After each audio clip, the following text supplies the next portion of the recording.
एक बार फिर आपका स्वागत है सारण गुरु के इस डिजिटल प्लेटफॉर्म पर। मैं ओम प्रकाश गिरी आपके साथ बायोलॉजी के चैप्टर सेकंड क्लास 12 के सेकंड चैप्टर ह्यूमन रिप्रोडक्शन की बात कर रहा हूं। और ह्यूमन रिप्रोडक्शन के रेफरेंस में मानव प्रजनन के संदर्भ में फर्स्ट इंट्रोडक्टरी वीडियो जो था उसमें हमने बात किया कि क्या हमारा पूरे एंटायर चैप्टर के कंटेंट्स हैं और प्यूबर्टी क्या है, यवनारंभ क्या है और किस स्टेज के बाद एक मनुष्य लैंगिक प्रजनन करने के काबिल हो जाता है।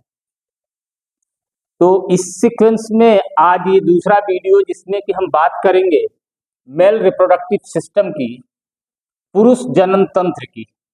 तो पुरुष जनन तंत्र की जब हम बात करते हैं या मादा जनन तंत्र की जब बात करेंगे तो एक बात हमें दिमाग में हमेशा रखना होगा कि एंटायर रिप्रोडक्टिव सिस्टम में प्राइमरी और सेकेंडरी का रोल होता है। और primary reproductive system, secondary reproductive system, secondary sexual characteristics की बात होती है। तो जो डिस्कशन आज हमारा होगा वो कंप्लीट रिप्रोडक्टिव सिस्टम की बात होगी, मेल रिप्रोडक्टिव सिस्टम। यहाँ एक पॉइंट मैं पहले क्लियर करना चाहूंगा कि मेल और फीमेल दोनों केस में, नर और मादा दोनों के केस में जो गोनैड्स होते हैं, जो कि प्राथमिक अंग होते हैं, प्राथमिक सेक्सुअल रिप्रोडक्टिव आर्गन होते हैं, लैंगिक प्रजनन तंत्र होते हैं, जो कि कार्य क्या करते हैं कि वो गैमेट्स का निर्माण करते हैं, युग्मक बनाते हैं, नर युग्मक और मादा युग्मक, मेल और फीमेल गैमेट्स बनते हैं। उनके लिए जो जिम्मेदार स्ट्रक्चर है वो मेल के केस में ये टेस्टिस है। टेस्टिस जो कि मेल के केस में, पुरुष के केस में होता है, वो टेस्टिस या वृषण कहा गया, ये वृषण होता है। और फीमेल के केस में ओवरीज होंगे। फंडामेंटल जो डिफरेंस होता है कि टेस्टिस एब्डोमिनल कैविटी शरीर के बाहर होते हैं और फीमेल के केस में ओवरी अंदर होंगे। ये बात हमको क्लियर होना चाहिए। तो ये टेस्टिस होगा मेल के केस में। एंटायर रिप्रोडक्टिव सिस्टम के जो पार्ट्स हैं, इनकी जो ये डायग्राम अगर एक बार हम रिव्यू कर लें और इसमें से हम ऑब्जर्व करें कि कौन सा पार्ट हमारे रिप्रोडक्टिव सिस्टम से एसोसिएटेड है, कौन सा नहीं है। तो जैसे ये सिग्मॉइड कॉलन की बात है, ये डाइजेस्टिव सिस्टम से एसोसिएट कर रहा है। रेक्टम ये भी हमारे डाइजेस्टिव सिस्टम से एसोसिएट कर रहा है। ये एनस का पार्ट ये भी हमारे डाइजेस्टिव सिस्टम से है। पाचन तंत्र चूंकि ये करीब में है, इसके साथ हम आते हैं। यहां आएगा स्ट्रक्चर ब्लैडर, यूरिनरी ब्लैडर। ये यूरिनरी ब्लैडर भी हमारे रिप्रोडक्टिव सिस्टम से एसोसिएटेड नहीं है ये, लेकिन जब यूरिनोजेनाइटल की बात करेंगे तो ये साथ में आ जाएगा। Pubic bone that is not the part. अब इसके अलावा जितने स्ट्रक्चर्स हमारे दिख रहे हैं ये सारे रिप्रोडक्टिव सिस्टम के पार्ट्स हैं। सस्पेंसरी लिगामेंट ऑफ पेनिस, जिसकी सहायता से पेनिस लिंग जो होता है वो सस्पेंड होता है और eight the time of erection ये सस्पेंसरी लिगामेंट्स और ट्यूबोप्रोस्टेटिक लिगामेंट ये दोनों सपोर्ट करते हैं, स्ट्रेचिंग करते हैं for the erection of penis. ये पैराइटल मेम्ब्रेन और external urethral sphincter. Parietal membrane ये कवरिंग होगी और इंस्फिक्टर जो है external urethral sphincter, that is the gateway passage to hold that urine and semen at the time of discharge. जब discharge होंगे हम एक एक की बात करेंगे और देखेंगे कि कैसे ये हमारे सिस्टम को, रिप्रोडक्टिव सिस्टम में क्या रोल परफॉर्म करते हैं। ये डायग्राम का अगर स्क्रीनशॉट लेना चाहें तो अच्छा होगा आपके लिए। अब हम आते हैं इसका front view, that was the lateral view. अब फ्रंट व्यू में आप ऑब्जर्व करेंगे तो फ्रंट व्यू में जब हम आते हैं तो in case of front view, ये मैं क्लियरिफाई करना चाहूंगा कि ये स्ट्रक्चर जो स्पर्म डक्ट है, ये स्पर्म डक्ट है जो कि टेस्टिस से ऊपर जाएगा और टेस्टिस से ऊपर जब एब्डोमेन कैविटी में जाता है, हमारे उदर के भाग में जब प्रवेश करता है, तो ये दोनों तरफ से यूरेथ्रा को, दो तरफ से दो स्पर्म डक्ट ऊपर जाते हैं और ये दोनों स्पर्म डक्ट यूरेथ्रा को राउंड अप करते हैं, इससे कनेक्ट होते हैं और तब आगे की ओर झुकते हैं। Is it clear? ये स्पर्म डक्ट ऊपर गया, यहां से ये टेस्टिस स्क्रोटम से बाहर निकला और यहां से इन्गुइनल कैनाल को क्रॉस करके ये एब्डोमेन में उदर गुहा में प्रवेश किया और उदर गुहा में जब ऊपर की ओर बढ़ रहा है तो ये इस यूरेटर मूत्रनली जो कि यूरिनरी ब्लैडर में किडनी से यूरिन लेके यूरिनरी ब्लैडर में आएगा, तो इसके साथ ये कनेक्ट हो जाएगा, हुक की तरफ फंसेगा। ये मैं क्लियर करना चाहूँ कि दोनों तरफ से ये हुक की तरफ फंसा हुआ है, ठीक है। और जब दोनों तरफ से ये हुक की तरफ फंसेगा, इसके बाद ये जब आगे बढ़ता है तो ये सेमिनल वेसिकल के रीजन में आएगा और सेमिनल वेसिकल के डिस्चार्जेस के साथ जुड़ेगा और सेमिनल वेसिकल के डिस्चार्जेस के साथ जब जुड़ेगा तो वही पॉइंट इजैक्युलेटरी डक्ट होता है। यहाँ 2-3 सेंटीमीटर लंबा हिस्सा जो होगा वो इजैक्युलेटरी डक्ट कहा जाता है। इस सारी संरचना को हम डिटेल में अब समझेंगे और कलेक्टिवली हम देखें कि जो मेल रिप्रोडक्टिव सिस्टम है, नर जनन तंत्र है, उसके मुख्य स्ट्रक्चर्स कौन कौन से हैं। ये हमारे कलेक्टिवली सारे इंपॉर्टेंट पार्ट्स हैं। अगर पुरुष के जननांग का मुख्य भाग यही है तो one pair of testis, these are the two, that is the one pair, एक पेयर है। ये पेयर कहां होगा? Outside of the abdominal cavity, scrotum में, उस पर हम डिटेल में बात करेंगे। इन दोनों टेस्टिस के साथ अधिवृक्क या एपिडिडाइमिस, इसके ऊपर कैप की तरह स्ट्रक्चर होता है लैटरल साइड से। ये दोनों एसोसिएट होंगे और ये एग्जिस्ट करते हैं कहां? तो स्क्रोटम में। अब थोड़ा सा स्क्रोटम को यहीं डिस्कस कर दें, बता दें आपको। स्क्रोटम या स्क्रोटल सैक, स्क्रोटल सैक ये एक थैलीनुमा संरचना होती है जो कि हमारे पेल्विस रीजन, दोनों जंघों के बीच के भाग में बाहर की ओर निकली हुई है। पिछले डायग्राम में आपने ऑब्जर्व किया, ये बाहर की ओर निकली होती है और इस स्क्रोटल सैक की सबसे बड़ी खासियत क्या है कि that is capable to maintain the temperature, ये तापमान को नियंत्रित करती है। और सामान्य तौर पर लगभग, ये हमेशा के लिए आप याद रखेंगे कि लगभग 2 से 3 डिग्री सेंटीग्रेड तापमान कम होता है बॉडी टेम्परेचर के साथ तुलना में। ये हमेशा, ये आवश्यक क्यों है?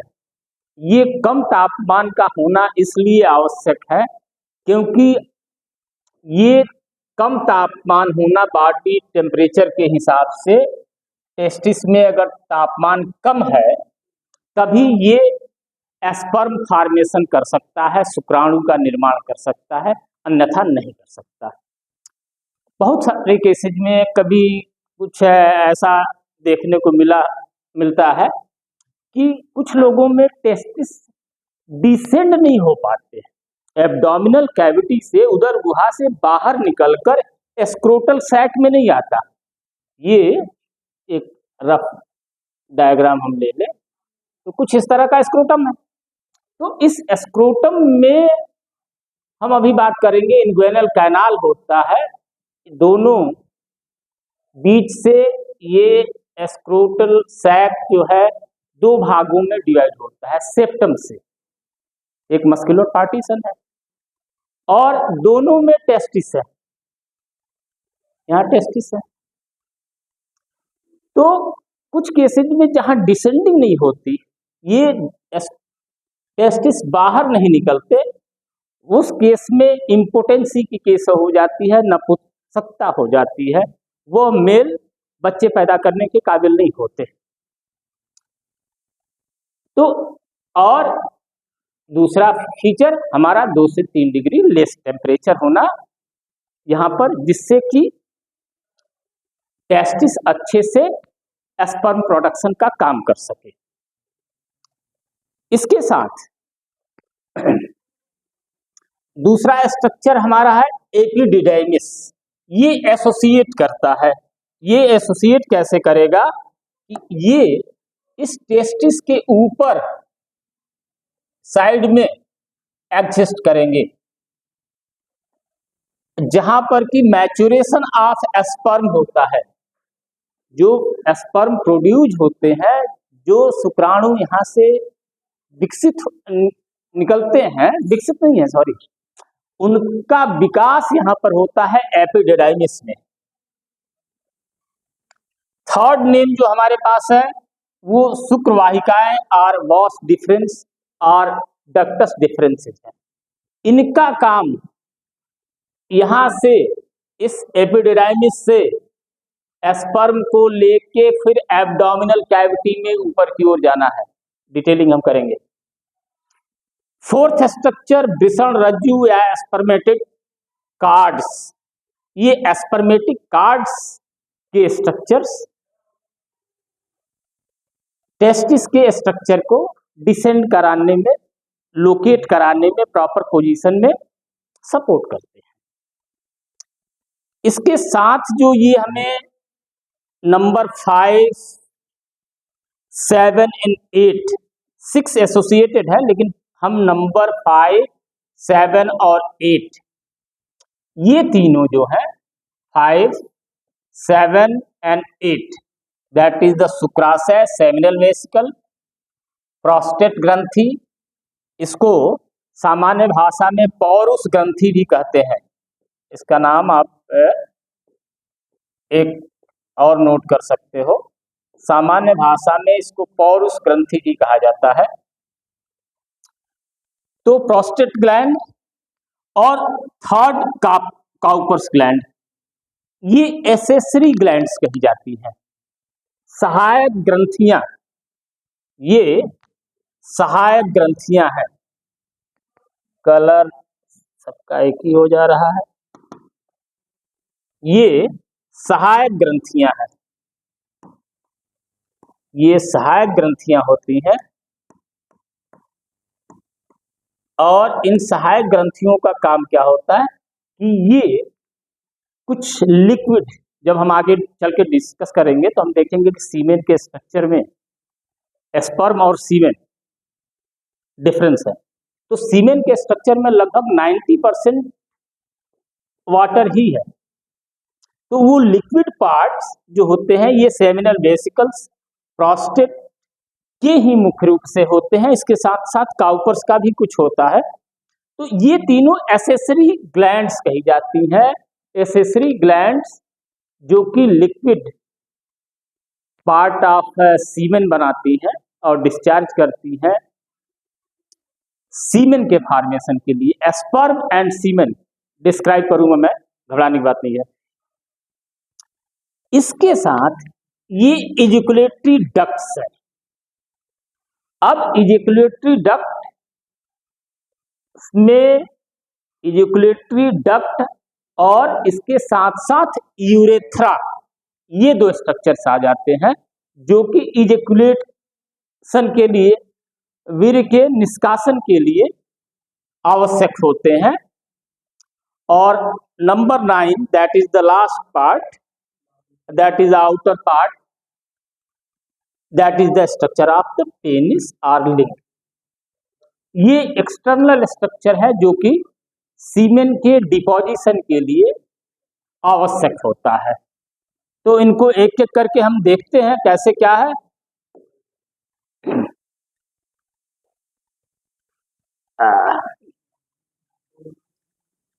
एक बार फिर इस स्ट्रक्चर को कंप्लीटली हिंदी में देख लेते हैं, कौन से स्ट्रक्चर कहाँ है।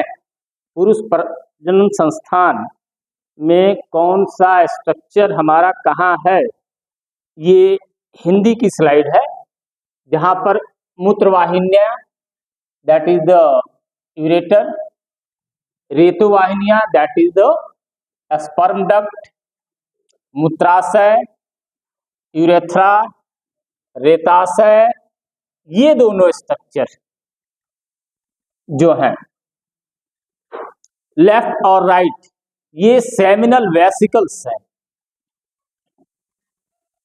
सेमिनल वेसिकल का स्ट्रक्चर है। ये प्रोस्टेट है, अस्थिला ग्रंथि या पौरुष ग्रंथि जिसको हमने कहा था, दैट इज द अधिवृषण एपिडिडाइमिस, एपिडिडाइमिस डाइमिस, वृषण टेस्टिस, वृषण कोश, स्क्रोटम टेस्टिस, ये स्क्रोटम, स्क्रोटम के बाद ये यूरेथ्रा। एक बात यहां फिर और याद पड़ गई, मैं क्लियर कर दूं। ये यूरेथ्रा जो कॉमन ओपनिंग है मेल के केस में, यूरिन मूत्र प्लस शुक्र, शुक्र मतलब सीमेन, सीमेन, यूरिन और सीमेन दोनों के डिस्चार्ज के लिए मेल के केस में कॉमन ओपनिंग है। फीमेल स्ट्रक्चर की जब हम बात करेंगे तो फीमेल स्ट्रक्चर में हम ऑब्जर्व करेंगे कि वहां पर सेपरेट ओपनिंग्स है for the discharge of the urine and for the deposition of semen. यहाँ पर यूरेथ्रा फीमेल के केस में, यहाँ पर मेल यूरिन के लिए यूरेथ्रा अलग है और सीमेन के डिपोजिशन के लिए वेजाइना, वेजाइना अलग है। There are the two separate openings in the case of the female. इस डायग्राम का अगर हिंदी में आप स्क्रीनशॉट लेना चाहते हैं तो ले लो। मूत्रनलिका यूरेथ्रा हो गया, सबकी इंग्लिश भी लिख लो, यूरेथ्रा, पेनिस।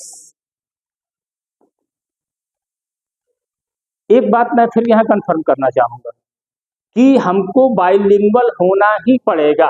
अगर हम +2 के बाद अगर अच्छा कुछ पढ़ना चाहते हैं तो एटलीस्ट हमें इंग्लिश टर्मिनोलॉजी तो याद ही करना पड़ेगा कि जो भी अच्छी बुक्स हैं, जो भी अच्छे टीचर्स हैं, मैक्सिमम इंग्लिश टर्मिनोलॉजी ही यूज करते हैं।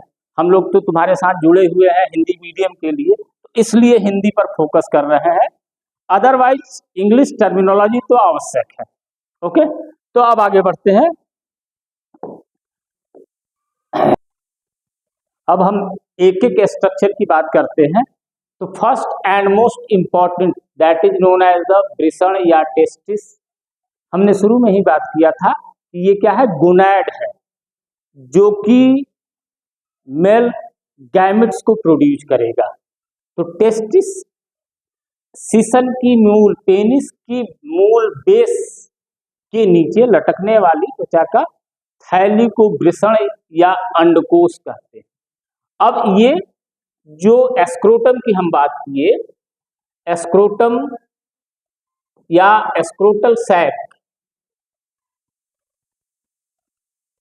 के अंदर ये टेस्टिस लोकेट करते हैं। और ये क्या है, पुरुष की प्रजनन ग्रंथियां हैं, दैट इज द गोनैड्स, प्रजनन ग्रंथियां हैं जो शुक्राणुओं का, स्पर्म का उत्पादन करती हैं। इनमें एपिडिडाइमिस सहित टेस्टिस होती हैं। बाहर से अंडकोश, बीच में स्थित एक कटक यास्वनी द्वारा, जिसको कि इंग्लिश में सेप्टम बोलते हैं, सेप्टम के द्वारा बाइफर्केट होती है, दो भागों में डिवाइड होगी। और इससे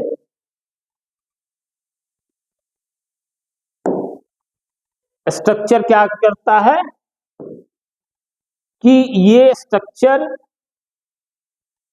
जो एग्जिस्ट करेगा, ये हमारा डायग्राम आ गया, transverse sectional view of the scrotum. ये पूरा एस्क्रोटल सैक है।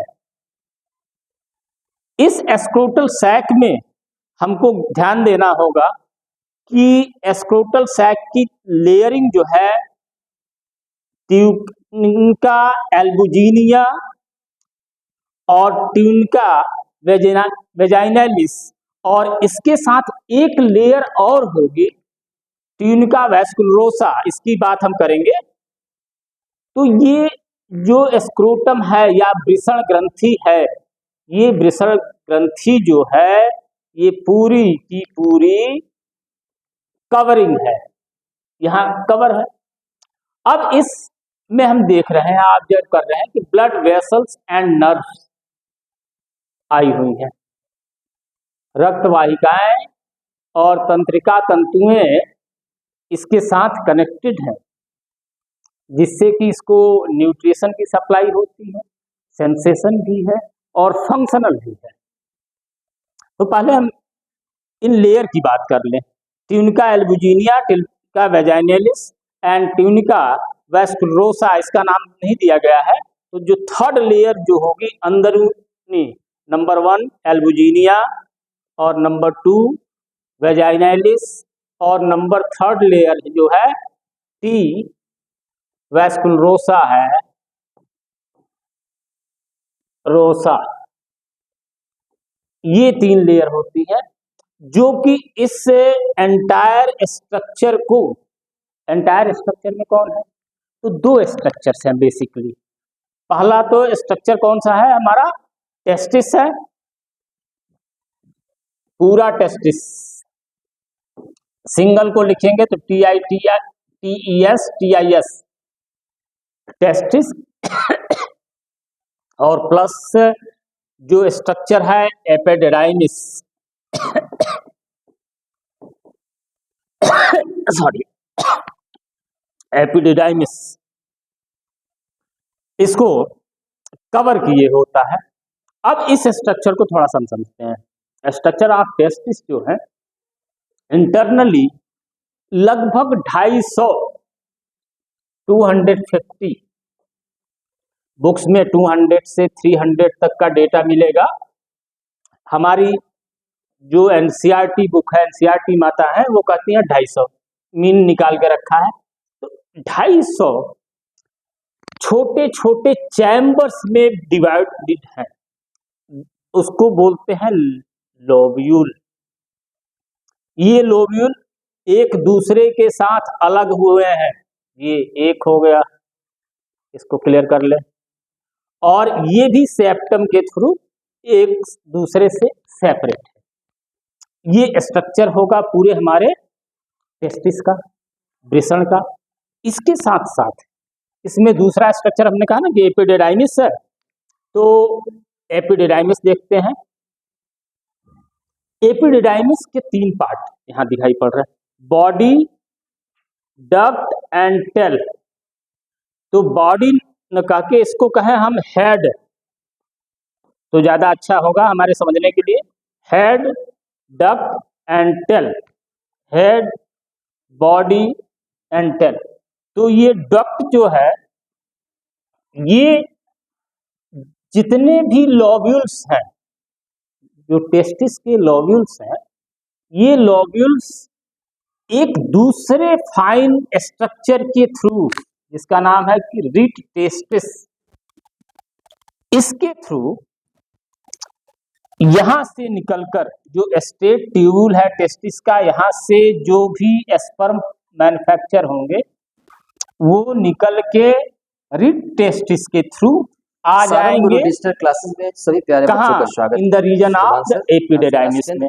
तो एपिडिडाइमिस के मानव का जो कनेक्शन का पार्ट हम देख रहे हैं, ये पोर्शन जो है that is the head region, then after that body and that last one is the tail. तो ये 3 हिस्से में पूरा एपिडिडाइमिस डिवाइड है, जिसका डिस्क्रिप्शन हम आगे चल के फिर करेंगे। पूरे स्ट्रक्चर का सिर्फ यहाँ पर डायग्राम को आप ऑब्जर्व कर ले कि क्या एसोसिएशन है। ये टेस्टिस पूरे रीजन में नहीं है, पहले ये आउटर एंड अपर पार्ट, जो बाहरी हिस्सा है स्क्रोटम का, ये हिस्सा और ऊपरी हिस्सा ये एपिडिडाइमिस के द्वारा कवर है। Internal and lower part testis है। इट्स ओके, आगे बढ़ते हैं। अब इनके डिटेलिंग देखते हैं।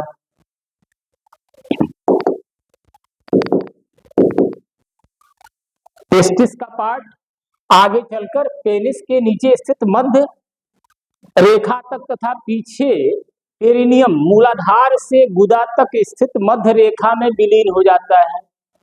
अंडकोश स्क्रोटम का बायां भाग दाएं भाग की अपेक्षा नीचे का अधिक लटका होता है। इन जनरल ये फीचर है। प्रत्येक भाग में एक शुक्र ग्रंथि टेस्टिस, एपिडिडाइमिस तथा एक स्पर्मेटिक कार्ड, वृषण कार्ड, यहाँ कार्ड शब्द है, वृषण कार्ड, ये सब कहाँ स्थित होंगे? तो ये सब के सब स्क्रोटम जो थैली है, इस थैली के अंदर ये सारे पार्ट्स स्थित होते हैं। और इस स्ट्रक्चर को के बाद जब टेस्टिस की बात आती है, तो टेस्टिस के बाद वृषण या अंडकोश जघन संधानक के नीचे, जो हमारा जांघों के मध्य का भाग है, उसके नीचे जंघाओं के ऊपरी भाग के सामने तथा सिसन के नीचे स्थित होता है। वयस्कों में प्रत्येक टेस्टिस अंडाकार आकृति का होता है तथा लगभग 4.5 सेंटीमीटर ये साइज दिया है। इसको फिक्स नहीं करते, इसको हम कर लेंगे 4 से 5 सेंटीमीटर लेंथ हो जाएगी, और 2 से 3, वही मैं बताया कि कोई फिक्स पैरामीटर नहीं होगा, हम एप्रोप्रिएट एवरेज की बात करते हैं। 2 से 3 सेंटीमीटर चौड़ा होता है। ये टेस्टिकल के दोनों ओर स्पर्मेटिड कार्ड्स के द्वारा लटके होते हैं। टेस्टिस के ऊपर एपिडिडाइमिस होती है, ये बात हम कर चुके हैं। अब 3 निम्नलिखित परतों से घिरी होती हैं, जो 3 लेयर की मैं बात किया। अब इन 3 लेयर को थोड़ा सा समझ लो। इसमें फिर थोड़ा सा बता रहा हूँ कि वीडियो थोड़ा सा लंबा होगा और हमारा जो बोर्ड का कंटेंट है उससे थोड़ा ज्यादा हम लोग चल रहे हैं। ये आपकी बेहतरी के लिए अच्छा होगा। हम कोशिश कर रहे हैं कि कुछ अच्छे कंटेंट्स आपको मिल जाए।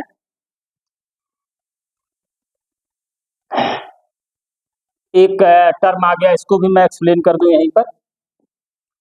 कभी कभी क्या होता है कि ये जो रीजन होता है, स्ट्रक्चर ऑफ 3 लेयर की बात किया, ट्यूनिका लेयर्स, जो ट्यूनिका की लेयर्स हैं, ट्यूनिका लेयर्स, इन ट्यूनिका की 3 लेयर है, एल्बुजिनिया, वैजाइनलिस और वैस्कुलरोसा की जो बात कर रहा हूं। तो इन लेयर्स में क्या होता है कि बाहरी झिल्ली, इसके ऊपर एक लेयर होती है, और इस लेयर में कभी कभी क्या होता है कि पानी इकट्ठा हो जाता है, जो हमारा बॉडी फ्लूइड होता है वो इकट्ठा हो जाता है, और उसकी वजह से स्वेलिंग ऑफ स्क्रोटम हो जाता है, स्क्रोटम बड़ा हो जाता है।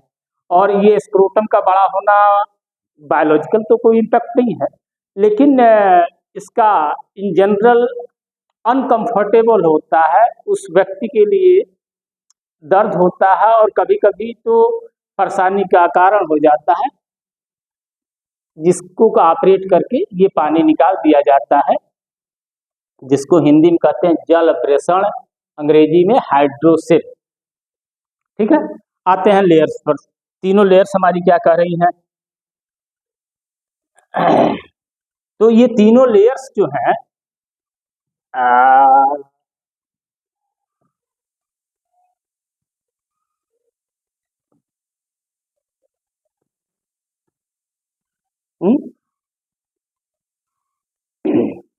तो स्ट्रक्चर ऑफ टेस्टिस की बात हुई, तो टेस्टिस और स्क्रोटम, ये हमारा टेस्टिस हुआ, स्क्रोटम हुआ, सॉरी स्क्रोटम का रहा एपिडिडाइमिस, और ये एंटायर स्ट्रक्चर जो हमारा है ये टेस्टिक्यूलर लोब या स्क्रोटल सेक। तो यहां हमने बात कर ली कि इस टेस्टिस में 250 लोब्यूल्स हैं। अब इन लोब्यूल्स में सेमिनिफेरस ट्यूबुल्स हैं, इसमें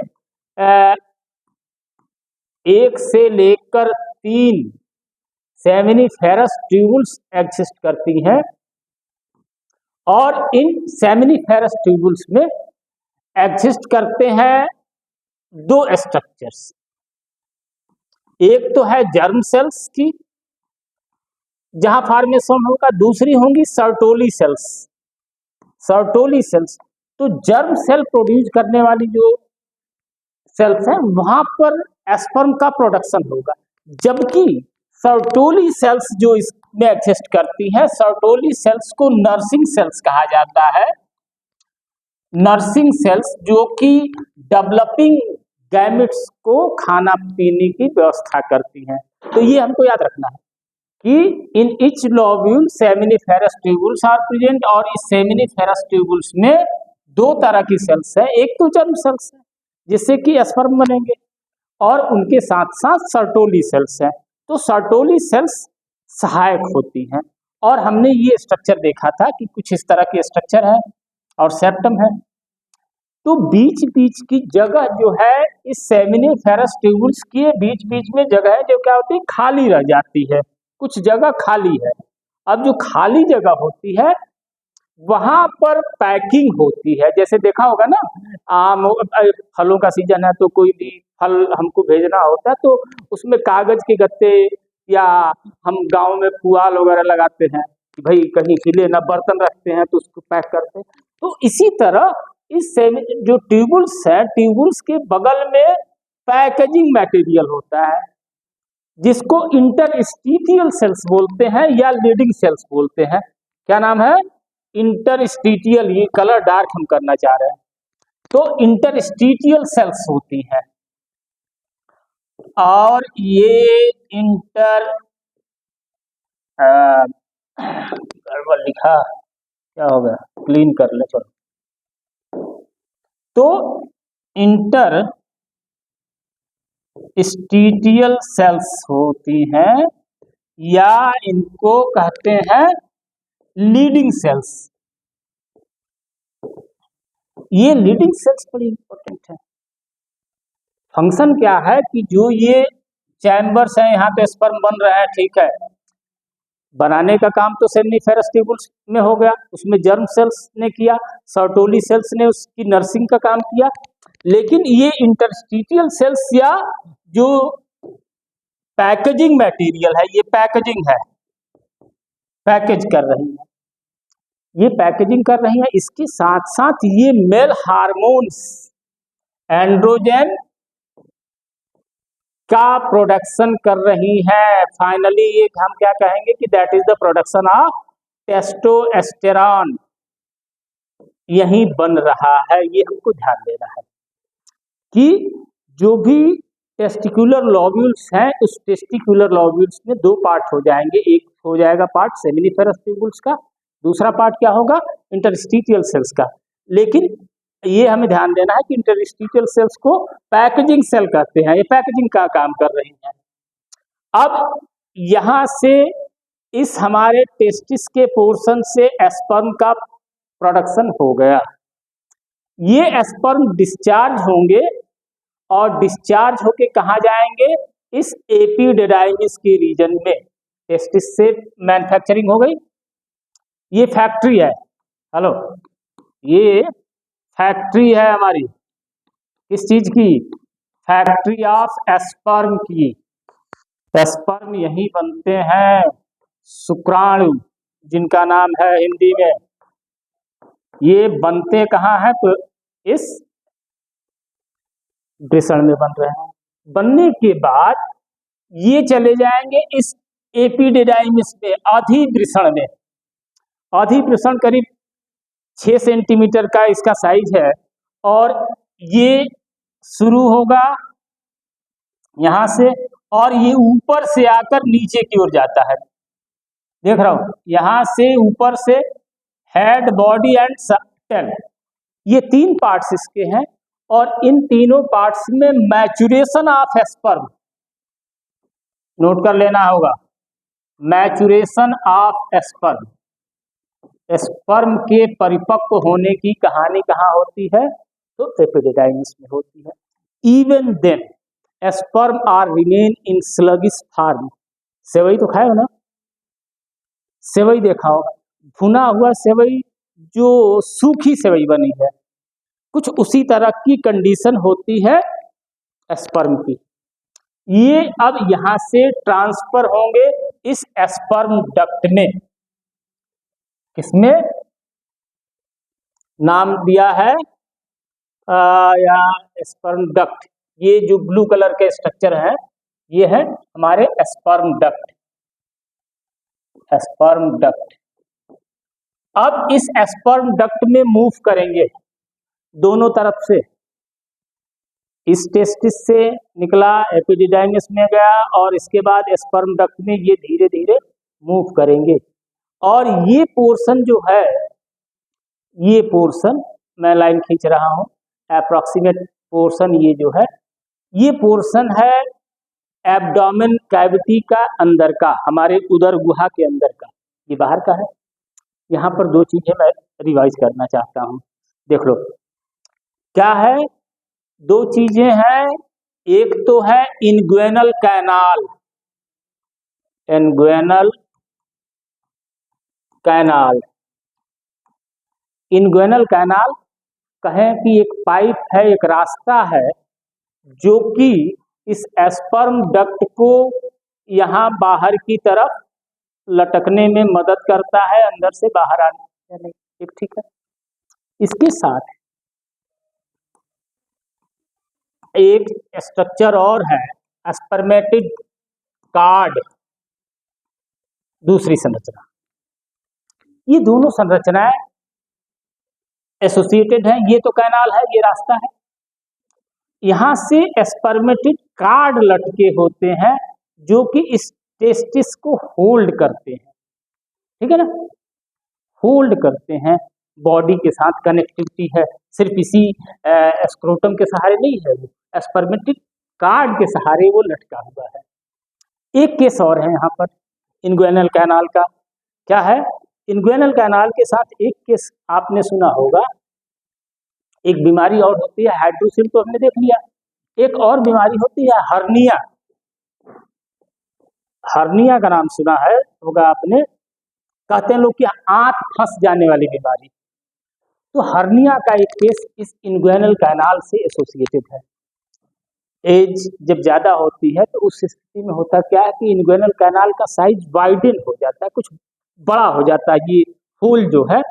तो इस होल के साथ अभी हमने देखा था कि एस्क्रोटम और कौन सा कोलोन का पार्ट भी इसी के आसपास है। तो वो कोलोन का पार्ट आके यहाँ से फंस जाता है, जिसकी वजह से यहाँ पर सीवियर पेन होता है उस पर्सन को, और इस बीमारी का नाम है हर्निया। हर्निया। और दूसरी बीमारी थी एसोसिएटेड थी इस सिस्टम के साथ, हाइड्रोसेल। तो ये दोनों हमको याद कर लेना है, हर्निया और हाइड्रोसेल। ठीक है, अब आते हैं। तो ये स्पर्म डक्ट हमारे ऊपर चले गए। ये स्पर्म डक्ट दोनों तरफ से एब्डोमिनल कैविटी में ऊपर अंदर चले गए। ये स्पर्म डक्ट जब एब्डोमिनल कैविटी से ऊपर की ओर जा रहे हैं तो ये सीधे नहीं जाएंगे, ये जाएंगे और ये देख रहे हैं हम कि ये यूरेथ्रा को लपेट के आ रहे हैं। यूरेथ्रा का सॉरी यूरेटर के साथ लिपट के दोनों तरफ से आ रहे हैं, और दोनों तरफ से आके एक पर्टिकुलर पॉइंट पर यहाँ पर ये ज्वाइंट हो रहे हैं। ये सब इकट्ठे हो रहे हैं। इकट्ठे होने के पहले ये लेफ्ट साइड और राइट साइड दोनों तरफ से दोनों स्पर्म डक्ट एसोसिएट होंगे किससे? तो सेमिनल वेसिकल से। सेमिनल वेसिकल के डिस्चार्जेस से। मोस्टली फ्लूइड डिस्चार्ज है, लेकिन फ्लूइड डिस्चार्ज ही नहीं है, इसके साथ इसमें कैल्शियम और दूसरे सारे न्यूट्रिएंट्स एग्जिस्ट करते हैं, जो कि स्पर्म डक्ट में आने वाले स्पर्म। अब देखिए स्पर्म डक्ट से क्या आया? तो स्पर्म आया, और स्पर्म के साथ सेमिनल डिस्चार्ज, जिसका नाम होता है सेमिनल फ्लूइड होता है। इस सेमिनल फ्लूइड और स्पर्म एसोसिएट हो जाते हैं। ठीक, क्लियर?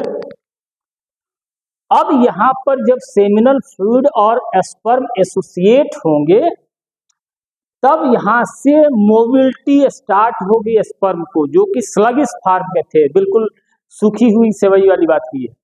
अब यहाँ पर ये सेवई में दूध मिला दिया गया। Is it clear? सेवई में दूध मिला के दिया गया। अब ये स्पर्म यहाँ पर आकर मोटाइल होना शुरू होंगे। ये दोनों सेमिनल वेसिकल से डिस्चार्ज है, एक पेयर सेमिनल वेसिकल के डिस्चार्ज के स्ट्रक्चर है, और यहीं पर लगभग 2 सेंटीमीटर का हिस्सा जो होता है, ये इसको नाम दिया जाता है इजेकुलेटरी डक्ट। इजेकुलेटरी डक्ट है, इजेकुलेटरी डक्ट। अब दोनों तरफ से 2 इजेकुलेटरी डक्ट आपस में आकर मिलती हैं, ये जंक्शन है। यहां पर एक दूसरा स्ट्रक्चर है, यूरिनरी ब्लैडर का पार्ट।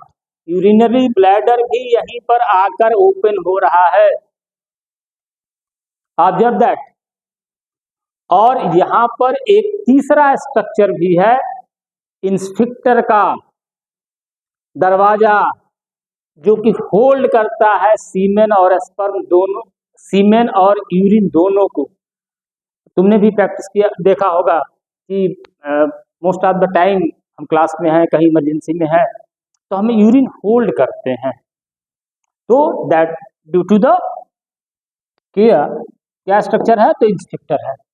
अब तीसरा है, एक तो सेमिनल वेसिकल हो गया, ये एसेसरी डक्ट, एक पेयर है ये दोनों तरफ से। इसके बाद एक बड़ा सा स्ट्रक्चर है प्रोस्टेट ग्लैंड। प्रोस्टेट ग्लैंड है, ये प्रोस्टेट ग्लैंड सिंगल है लेकिन बड़ा है साइज में। लगभग 4 सेंटीमीटर के आसपास का साइज है। और ये पूरे स्ट्रक्चर को देख लो, यहाँ तक ये पूरा प्रोस्टेट है, यहाँ प्रोस्टेट है और ये एक ही होगा।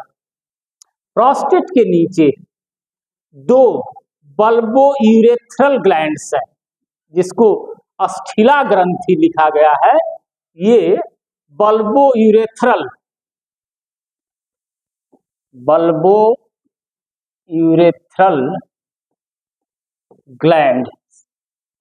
ग्लैंड्स 2 हो गई, ये 2 हैं।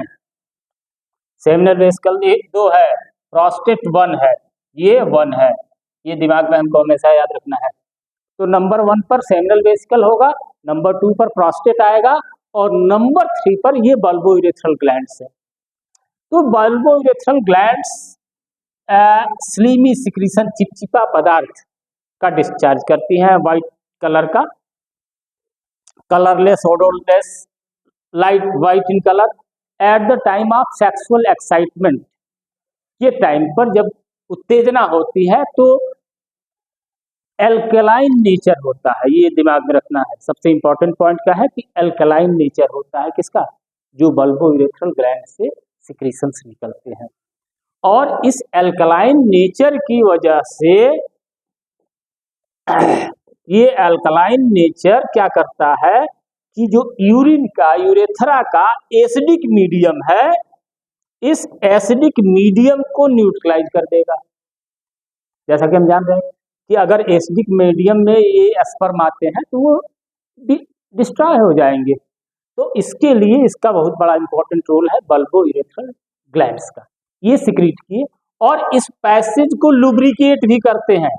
जो ये पैसेज ऑफ यूरेथ्रा है, इस मूत्र नलिका, इसको ये लुब्रिकेट करते हैं किसके, टू इजी ट्रांसफर ऑफ सीमेन। शुक्र के, हिंदी में शुक्र कहेंगे, शुक्र, इंग्लिश में क्या है, ये सीमेन है। और सीमेन क्या है, सीमेन इक्वल टू शुक्राणु, शुक्राणु बोले तो स्पर्म। स्पर्म कहाँ बने, तो स्पर्म हमारे बने थे टेस्टिस में, plus secretion of seminal vesicle prostate, इसके साथ उसका भी सिक्रीशन कुछ आता है। तो ये सब मिलके फ्लूइड पार्ट बनता है, दैट इज द सीमेन। अब ये सीमेन का डिस्चार्ज कहाँ से होगा, यूरेथ्रा से होगा। यहाँ थोड़ी सी बात को और एक्सपेंड करते हैं। Semen that is mostly consist of the water, 90% approximate water है, plus glucose, water plus glucose, calcium and other nutrients. ये सारे न्यूट्रिएंट्स किसके लिए हैं, तो उस स्पर्म के लिए होंगे, जो कि स्पर्म इस सीमेन के साथ डिस्चार्ज होगा। ये कंडीशन है हमारे मेल रिप्रोडक्टिव सिस्टम का। इस मेल रिप्रोडक्टिव सिस्टम को हम आज वाइंड अप किए। इसके बाद नेक्स्ट वीडियो हमारा फीमेल रिप्रोडक्टिव सिस्टम का होगा, जब हम स्पर्मेटोजेनेसिस में जाएंगे और oogenesis में जाएंगे, तो यहाँ स्पर्म के प्रोडक्शन के प्रोसेस को पढ़ेंगे, ओवम के प्रोडक्शन के प्रोसेस को पढ़ेंगे, ओवम के स्ट्रक्चर को देखेंगे, स्पर्म के स्ट्रक्चर को देखेंगे, then after the fertilization and so on. Okay, thank you, thanks a lot for watching the video.